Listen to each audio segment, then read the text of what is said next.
Nintendo held a new Direct on September 23rd.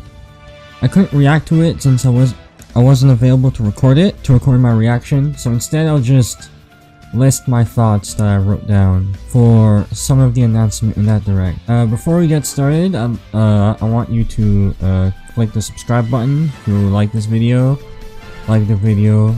So the first announcement is the new Kirby game, which leaked the day of the announcement on Nintendo's Japanese website. The past few Kirby games were starting to blend together, honestly, like Kirby's Return to Dreamland, Triple Deluxe, Planet Robobot, and the Kirby game on Switch. Some of these games had good innovations, and some I feel like didn't innovate enough, so it was starting to get a bit stale.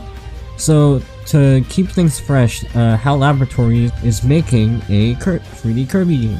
A 3D Kirby game was something that HAL wanted to work on for a long time, as far back as the GameCube days actually.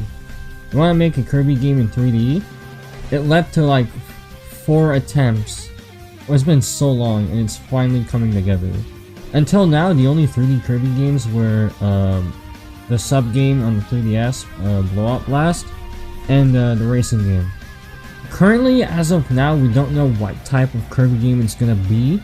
I assume it's gonna be like it's gonna be a 3D platformer with a linear path, much like Super Mario 3D World. What separates 2D games from 3D is, of course, the movement. You can move around in the 360 degrees, all directions, but that means how the levels are designed, how the obstacles will try to block you progressing will emphasize more the terrain around you and less on verticality. You can see here that Kirby is spamming the jump button trying to avoid the crocodile, but there's a limit to it. Because in the 2D games you can fly as high as you want, but stuff like having a ceiling that comes down or spikes on the ceiling is gonna limit you from just spamming up, skipping the entire level. It'll be harder to have something like that in a 3D environment unless you want the entire game to take place in a cave. So instead, there's a limit to how high you can fly. The game comes out in spring. I'm interested in seeing what happens. I'm interested in probably getting it, but spring is kind of a tough release window because of the winter before it. Elden Ring comes out, and the King of Fighters 15 comes out, so in my opinion these take priority over Kirby. Alright, next up is Chocobo GP, a Final Fantasy racing game from Square Enix. At first it just looks like a racing game, it's fine. But then there's one thing that got me interested, is how the power-ups work in this game. So the Magicites are how you get power-ups, and each of them are color-coded.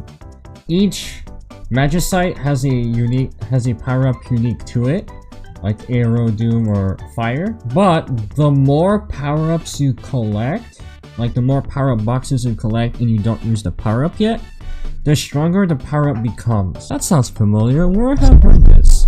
And that's because it is word for word how the power-ups in Diddy Kong Racing works. If you collect more than one balloon of the same color without using that balloon, or that power-up, you get better ones. So you go from 1 missile to a homing missile to 10 missiles. Another thing I want to discuss is each character has their unique super move. So if you rewind a bit, the yellow Chocobo can dash forward, does a little dance, while this guy, I think, is Gilgamesh, I think, throws swords that explode on the ground that have a little explosive radius next to it. What I'm wondering is, can players pick the same character?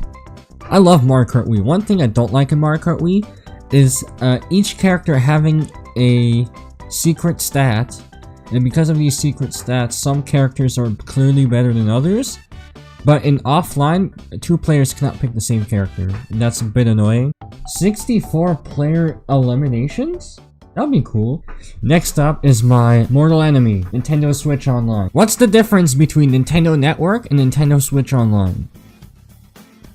You have to pay for it. What was being offered for Nintendo Switch is honestly very pathetic. Besides the online being pay-gated, the collection of NES and SNES games you can access at literally any time sounds nice, until the part where they're drip-feeding games at such a slow fan favorites are not being added. Instead, get like shovelware titles. Imagine having to wait 3 months for a game to drop, and it's CD Connection and Volleyball instead of, I don't know, Earthbound Beginnings. The cloud save is a complete joke. Some games do not support the cloud save at all, because quoting Nintendo, to ensure fair play, when these games already have cloud save on every other platform. Dark Souls is one of the titles that don't get crossplay on Switch, but has it on Xbox 360, PlayStation 3, PlayStation 4, Xbox One, PS5 backwards compatibility, Xbox Series S, X backwards compatibility,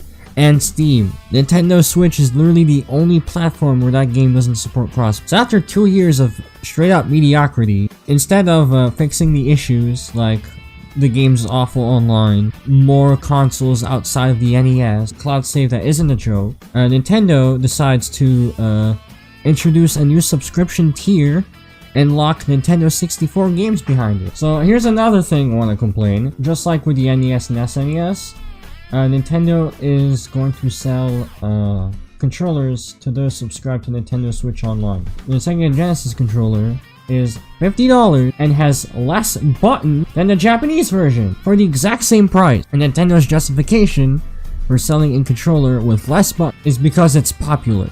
It's recognizable. And finally, it's Bayonetta 3, which finally got a gameplay trailer after people have waited for 4 years since the Game Awards trailer. It starts off with a astral chain fake out, where the police mascot waves at the monster, and the fake out probably didn't work for some people because the game's Nintendo Direct presence got leaked by the exact same blog that had Kirby in it. Although, for those who didn't keep up with leaks, it made the Astral Chain Reddit funny to browse. Oh my god!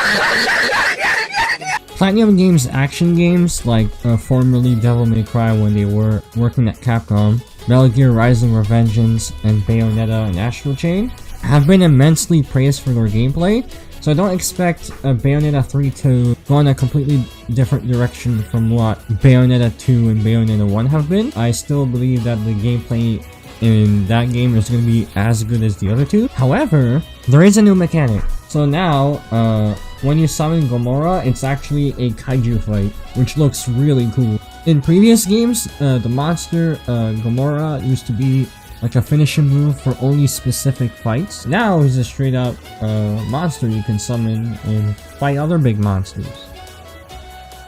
Presumably thanks to the game's current director, is said to be the designer of the cancelled Scalebound, an Xbox exclusive action game that also has you control both a character and a monster. And although that game got cancelled, some of the stuff is carrying over to Bayonetta 3. Oh wait, I forgot something. When I wrote the script for the Direct, I wrote only Kirby, Bayonetta, Nintendo being an awful company, and Chocobo GP. But there's one super big thing that I completely forgot about. It was so funny. The internet literally broke today. So Nintendo announced the cast. Nintendo announced the cast for the Mario movie.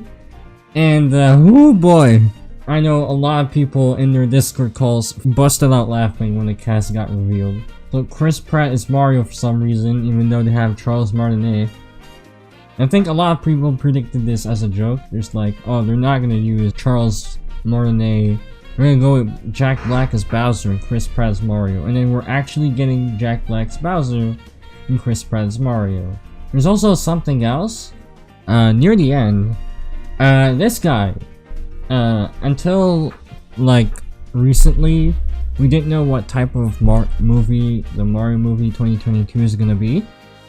However, this guy appeared in a podcast or interview of sorts, and he said he was voicing their boss. From that, we knew that the Mario movies was gonna be some sort of like New Donk to Mushroom Kingdom origin story, like how Mario worked on a construction site like in Wrecking Crew and Donkey Kong, and then got teleported to the Mushroom Kingdom later in the movie. Pretty much the premise of the Super Mario Bros. TV show and the Mario movie of 1993.